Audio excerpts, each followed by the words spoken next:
啊，现在美国对華的那個政策是這樣的，就是第一，他現在首先呢，真的想把北美周邊幾個國家吞併。老特已經明確講了，要把加拿大變成他們家51州，要吞併格陵蘭，要吞併巴拿馬運河。這不是說得完了，是真的要做的，知道吧？他的目的是把他們家的那個本土根據地擴大1倍以上，這樣以後中美決戰他有優勢。第二個，就他現在正在做的拉俄羅斯。因為在老特心目當中，全世界200多個國家和地區，真正有戰略自主性的就3家：中國、美國、俄國。3家裡面，他把俄國拉過去，聯俄制華，他不是戰略上就贏了嘛？所以最近是不是他拼命這個犧牲烏克蘭，壓烏克蘭讓步嘛，討好普京嘛，知道吧？他目的就是這個，把那個俄國拉過去，這樣他主動啊。還有一個，他就整頓盟友。他天天訓人家歐洲啊、日本啊、加拿大呀，那個不是說他不要這些盟友了，他要整頓他們。為什麼要整頓呢？就是因為他覺得這幫盟友軍事上靠不住，就是過去80年、45年到現在，軍事上都是抱美國大腿，知道吧？那個讓美國做保安，而且就是主要是美國自己出錢嘛，美國很生氣，知道吧？他一看中美以後要打仗了，然後這倆盟友都成了媽寶了。這打仗指不上了，知道吧？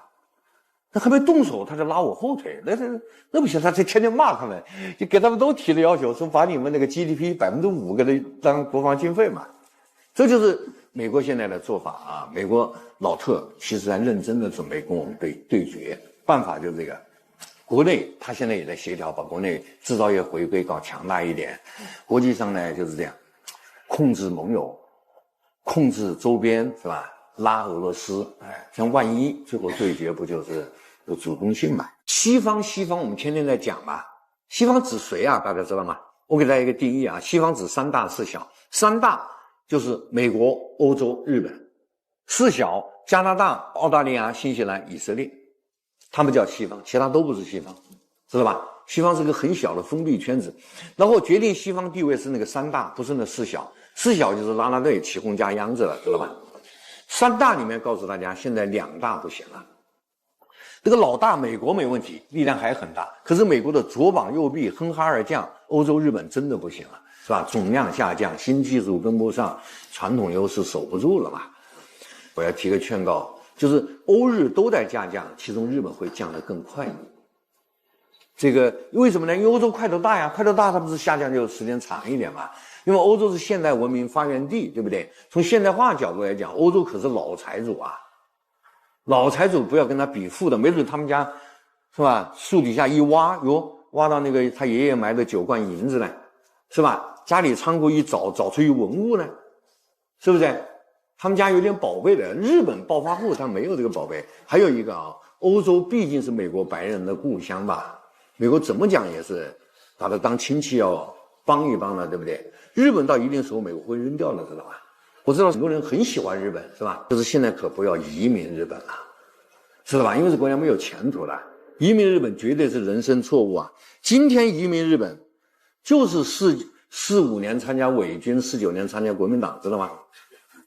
很蠢的。最後我集中談起一個台灣問題啊，截止到今天呢，其實我們黨中央從來沒有宣布時間表，但是呢，現在美國人呢，他們比較多的人預測啊，我們有很大的概率27年解決。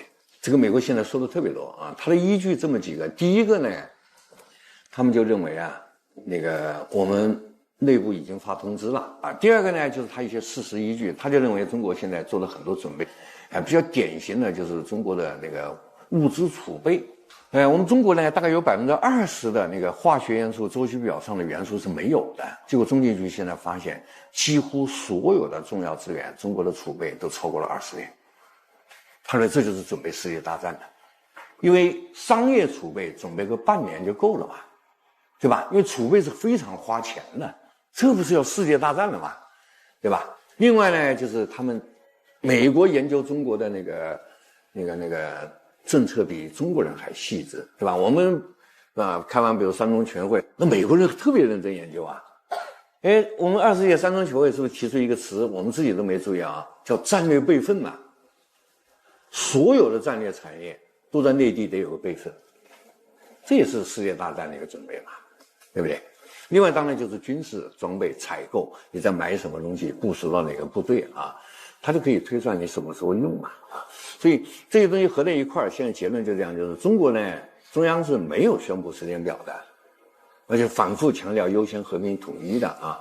但是美國人一直在說27年，這個。那麼我個人作為一個學者呢，我是同意美國的這個判斷的，我覺得27年概率特別大，所以大家都得做好準備。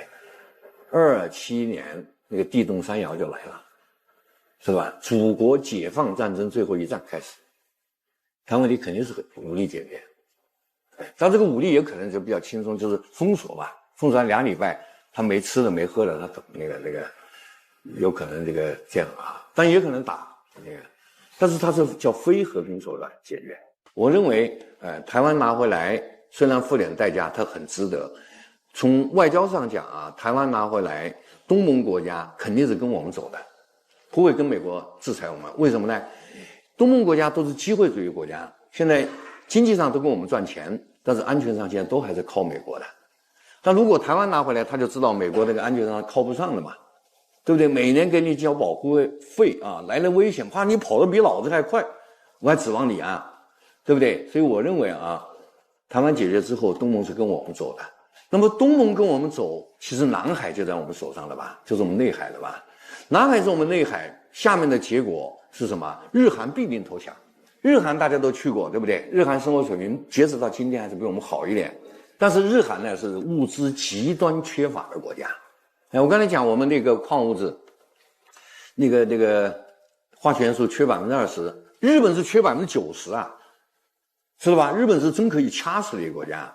這是一個基本情況啊，日韓生活水平比我們高，但是物資極端缺乏，所以它必然高度依賴海外物資，海外物資高度依賴海運，是吧？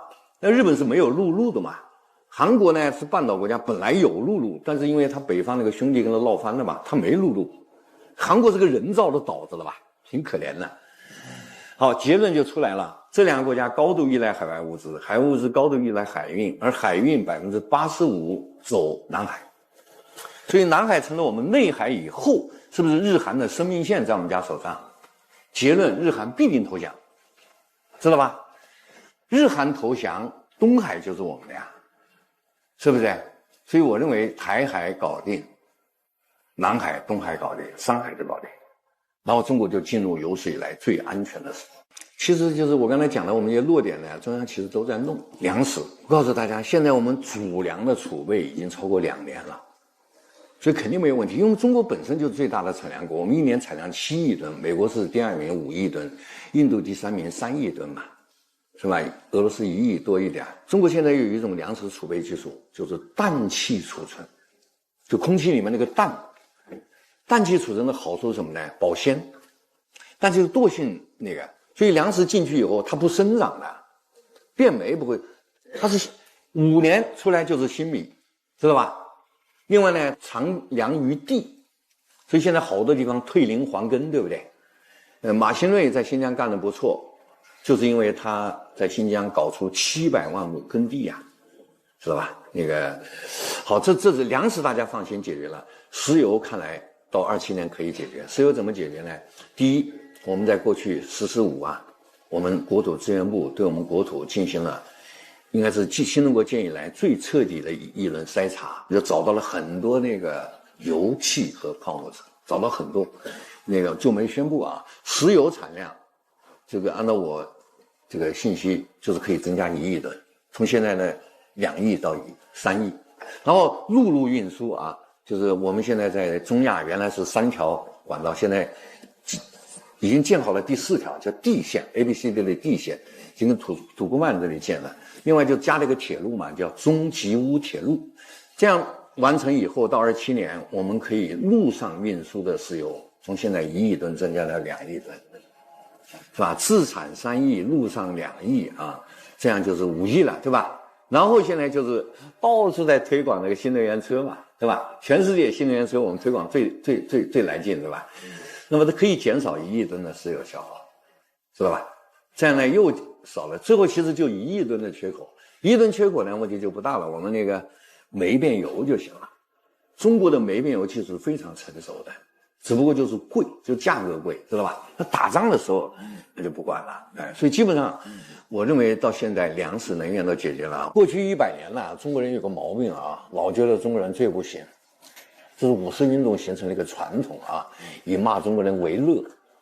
五四運動這幫人呢，他們那個有一個東西我們肯定要繼承，就是愛國主義，這我們要繼承。但是他們有個態度肯定是錯的，全盤否定中國文化。五四他們有一個什麼方法論的毛病呢？他們永遠把中國最壞的跟西方最好的比，而且不是比西方一個國家，是比23個國家，有22個呢是歐美發達國家啊，還有加一個日本，就永遠把中國最差的跟那23個國家最好的比。說中國人不嚴謹啊，中國人馬馬虎虎，這個時候他一定比的是德國人和英國人，知道吧？這個時候呢，那個意大利人法國人他就不存在了。然後說中國人生活沒有品位，這個時候英國人就找不着了，意大利人就出來了，知道吧？很有意思的一個傳統啊，很獨特啊。五四是非常獨特的一個文化現象啊。中國的精神以罵中國人為樂，而且方法論就是這樣的，永遠把中國最差的跟那個23個成功的那個最好的比，知道吧？但是其實他們犯了嚴重的那个方法論錯誤啊！你方法論你得全面比較嘛，全面比較，還有其實是種族主義錯誤，就是第三世界作為人類，在五四運動的精英層裡面是不存在的，在他們眼裡他們就崇拜強者、列強啊，他們是種族主義者，知道吧？弱者他們都是看不起的。而且方法論還有這個特點啊，他罵中國呢就舉3個例子，比如14人有3個壞人，他說全中國人都是壞人。然後美國3個同樣的事情發生，那就是3個單獨的事件。方法論是雙標的。這種人現在在我手下當學生，本科都不讓他畢業，知道吧？太嚴重的基本學術錯誤那個。因為最近呢，特朗普在那個西半球動作很多啊，抓了委內瑞拉總統馬杜羅，威脅要出兵到墨西哥境內去打那個販毒集團，然後對那個哥倫比亞總統佩德羅直接發出人身威脅啊，還有威脅那個古巴領導層，然後再就是要搶北美的丹麥領地啊，格陵蘭，所以弄得那個很多國家都很擔心啊，非常擔心。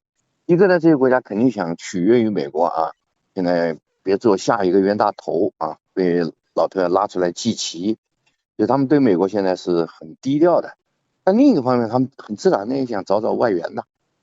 那麼找外援現在大概率他們覺得中國可能是一個外援吧，對吧？所以就有了最新的動態啊，加拿大總理卡尼到了北京。然後要待好幾天，對吧？這好像10年來加拿大總理第一次訪華吧。另外就是阿根廷的總統米萊，他自己宣稱他要到中國來訪問。他那個外交部記者會有人問了毛寧，對吧？毛寧說我還沒有任何信息可以給你，這個我估計還沒談好呢。但米萊已經宣布了，對吧？西班牙國王來了，對吧？法國總統馬克龍來了，然後接着比較逗的是那個英國首相斯塔默就宣布他要來，也是好像沒說定呢。然後默茨德國總理也想來，對吧？這就是非常有意思的現象。世界大亂嘛，大家六神無主啊。美國現在流氓化了，對吧？成了流氓超級大國。這個姿態就是我是流氓我怕誰啊？這弄得很多國家都非常擔心這個。那麼擔心之餘，他們就會採取一些辦法嘛，比如說拉美國家就開始抱團兒，好幾個拉美左翼國家不是最近連續發表聲明嘛，然後他們盡量帶上西班牙，對吧？一個抱團，一個肯定是在外面找外援嘛。找外援目前呢，就是對美國有點制約，就是中國嘛。這是新的國際格局變動之下必然的選擇吧。從現實情況看，外援裡面最有可能幫他們應該就是中國。然後呢，我覺得對中美兩個超級大國現在的態度這樣的怕美國，所以肯定避免得罪他啊，但是又想从中国的得到一点幫助，但是又對中國不放心，因為中國過去的政策有個毛病，就是他是不干涉內政的，對吧？所以其實我們有我們的弱點，就是我們跟人家做買賣可以的，提供軍隊保護人家不行的，這個是一個大問題，對不對？你不把這個解決啊，就是你沒有真心朋友啊。你可以幫人家賺點錢，但是不能給人家保命吶，對吧？但對人生來講，最重要是保命嘛。人生最大的悲劇是人在天堂，錢在銀行，人死了，錢沒用的。所以這是中國要改的。我個人認為是這樣的，是結伴不結盟，對吧？我覺得中央這個政策應該還是綜合考慮的結果，我們還是支持中央吧。現在不要走公開結盟政策，我們是不是這樣？就是說，我們在戰略層面呢，還是要堅持毛主席、周總理留下來的不干涉內政原則，然後高舉國際道義大旗。因為大家都知道，春秋戰國500年，中國積累了好多經驗，對不對？那個時候有王道霸道之爭嘛，搞赤裸裸的霸道啊，走不遠的。而且結盟有利有弊。結盟跟這個結盟國關係會非常好，但結盟有個根本的缺陷，結盟一定是針對第三方的，所以拉一個盟友意味着你得罪一個人，而且如果你這個朋友選得不好，他這個盟友會把你拉到那個災難裡面去的。像一戰，是不是就一個小國，對吧？把大國給拉到那個戰爭裡面去了嘛？結盟不要光看它好的一面，它有很凶險的一面的。